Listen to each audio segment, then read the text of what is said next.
More than 3,000 years of history obliterated in seconds.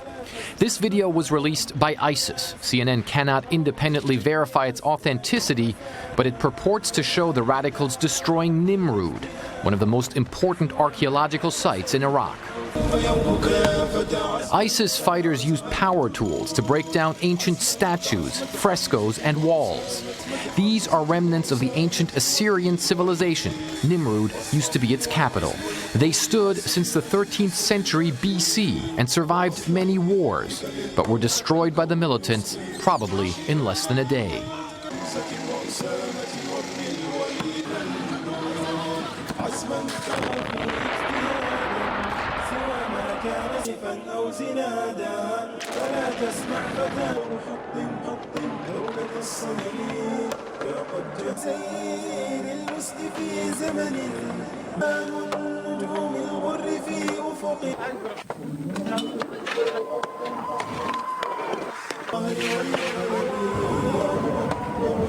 We look at the problems that are confronting this country around the world, and you look at ISIS, for example.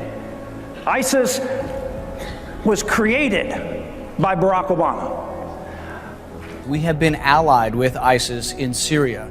They have had a safe haven because we have been arming the rebels to keep Assad away from them, and now they go back and forth. So I think our intervention in Syria has led precisely to what's it may going on have, in Iraq. Senator, but when it sounds, frankly, like a nightmare. A group of extremists bent on atrocities is now openly and officially targeting Christians in Iraq. What's going on? This is truly a living nightmare that's not going away. Christianity in Mosul is dead, and a Christian Holocaust is in our midst. 7 weeks ago, we went to Washington, D.C., and we actually were calling this a Christian genocide. And since then, day by day, it's getting worse and worse. More children are being beheaded, mothers are being raped and killed, fathers are being hung. But right now, 300,000 Christians are in Iraq, fleeing, living in neighboring cities, just wanting a chance not just to survive, but to live. I want to go back, forgive me for interrupting, I want to go back to something you said, because the atrocities committed by ISIS are well known, but still you're startling me with the severity of what you're describing. You say they are beheading children? They are systematically beheading children and mothers and fathers. The world hasn't seen an evil like this for generations. There's actually a park in Mosul that they've actually beheaded children and put their heads on a stick, and they have them in the park. This is crimes against humanity. But ISIS doesn't care, because they have a kind of apocalyptic view of what they are doing. They truly believe that the end times are here, that they are part of a cosmic struggle between good and evil, and they're the good guys.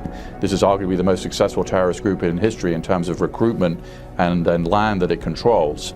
But their worldview is that they are leading the fight to bring true Islam to the Muslim world. Christians, 95% of all Christians in Mosul have fled, and 5% have converted.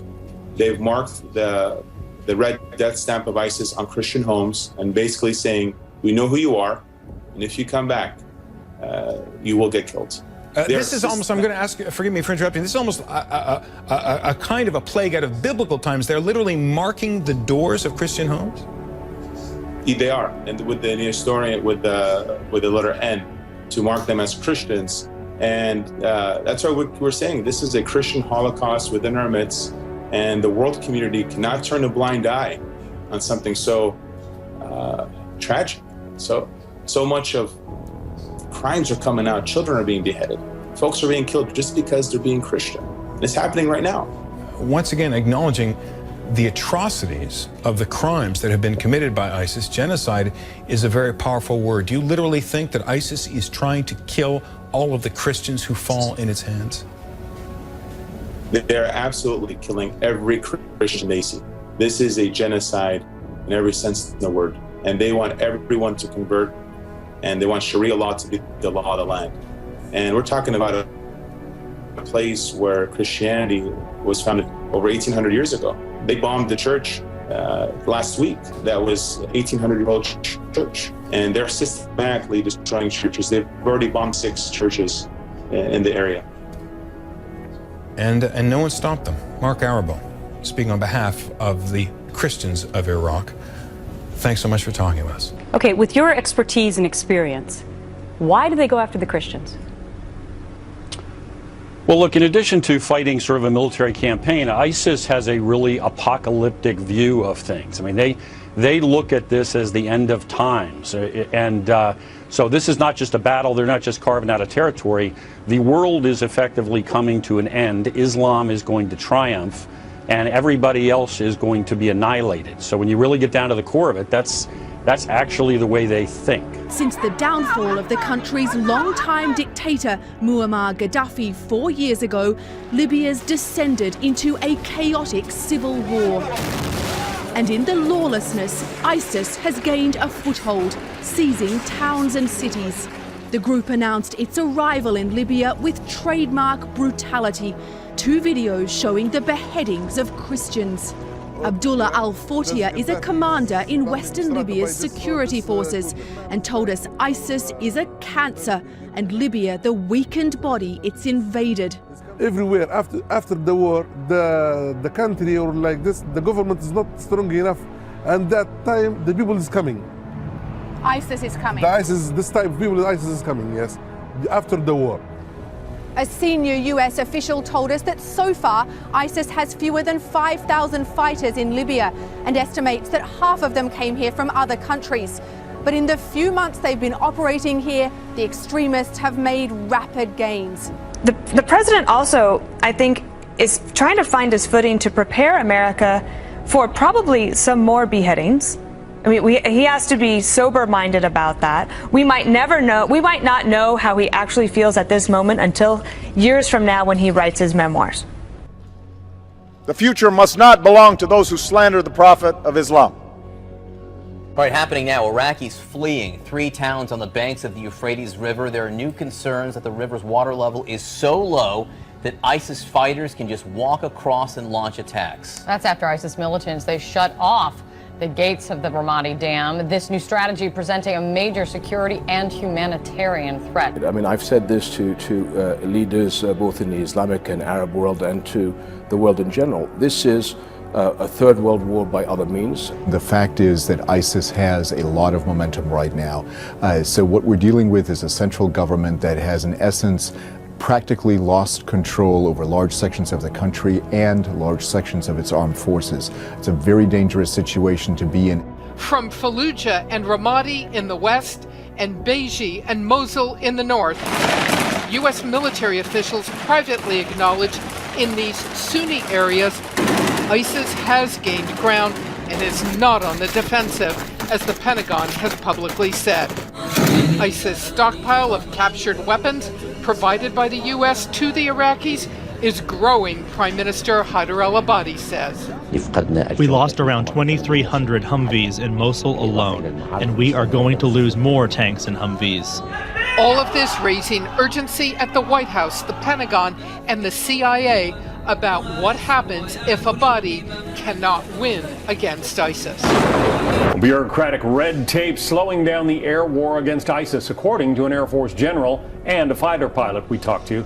That pilot telling Fox News he sometimes would have terrorists in his sights, but could not get permission to fire in time. National security correspondent Jennifer Griffin live at the Pentagon with more. Jennifer. John, there's growing discontent among U.S. military pilots carrying out the air war against ISIS over Iraq and Syria over the excessive rules of engagement hindering them from striking targets. They blame a bureaucracy that does not allow for quick decision-making. A former U.S. Air Force general who led air campaigns over Iraq and Afghanistan says today's pilots are being micromanaged and the process for ordering strikes is slow.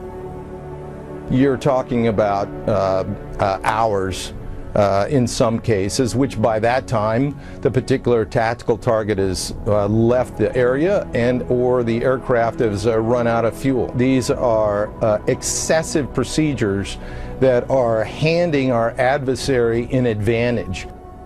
In the first Gulf War, the U.S. averaged 1,125 strikes a day. In Kosovo, 135 strikes per day. In 2003, in Iraq, 800 strikes per day. But against ISIS, pilots are flying only 14 strikes per day.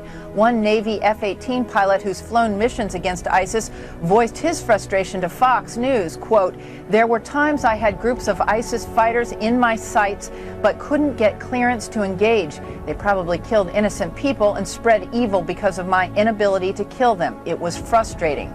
General Deptula blames the White House for the bottleneck. In this particular case, the ultimate guidance rests in 1600 Pennsylvania Avenue. Being president is never easy. I still have to fix a broken immigration system, issue veto threats, negotiate with Iran, all while finding time to pray 5 times a day. In all fairness, my middle name is Hussein. What's their excuse?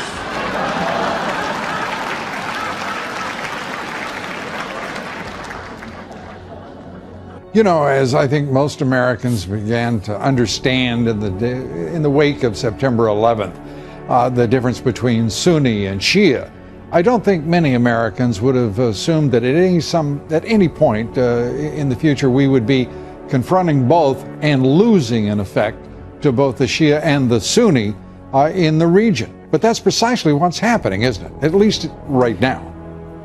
It is. We are falling back in front of the Sunni-led Islamic State. And on the other hand, we see Tehran gaining influence in regional capital after regional capital. Tehran dominates events in Baghdad, in Damascus, increasingly in Sana'a, in Yemen, and in Beirut. So we have the difficulties with the Shia. We have the radical side of Sunni. I think our real hope, Lou, is to partner with the more moderate Sunni states in the region who have been our traditional allies, like Egypt and Saudi Arabia. But it is fraught with danger.